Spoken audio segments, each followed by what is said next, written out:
अहमदाबादमधील दुर्घटनाग्रस्त विमानाचा black box सापडला। ब्लॅक बॉक्समधून अपघाताचं कारण कळणार।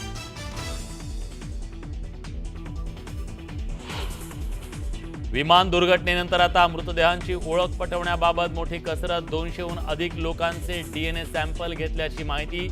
डीएनए रिपोर्ट आल्यानंतर मृतदेह संबंधित कुटुंबियांकडे सोपवणार।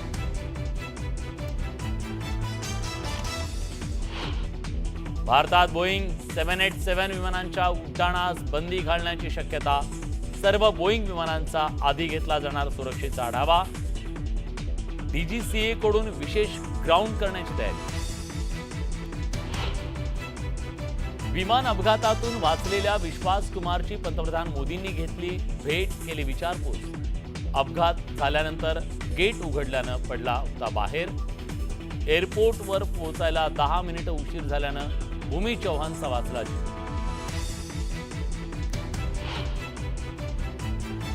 पंतप्रधान मोदींकडून विमान दुर्घटनास्थळावर जाऊन पाहणी, तर रुग्णालयात जाऊन जखमींची विचारपूस। अधिकाऱ्यांकडून घेतली माहिती।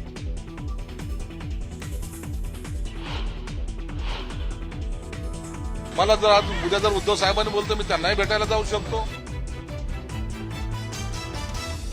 उद्धव ठाकरेंनी बोलावलं तर भेटायला जाईन। मंत्री संजय शिरसाट यांच्या वक्तव्यानं राजकीय वर्तुळात चर्चांना उधाण।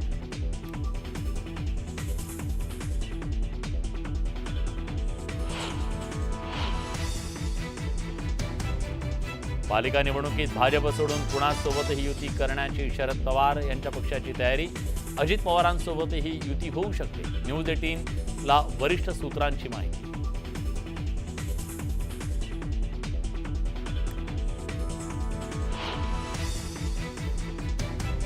दादांसोबत जायची वेळ आली तर मग तुम्ही तयार असणार का सगळं? आता बघा, आता पाऊस पडला तर मी रेनकोट घालणार का छत्री, यातून मी निर्णय घेतलेला आहे। स्थानिक निवडणुकांमधील दोन्ही राष्ट्रवादीच्या युती संदर्भात सुप्रिया सुळेंचं सूचक विधान।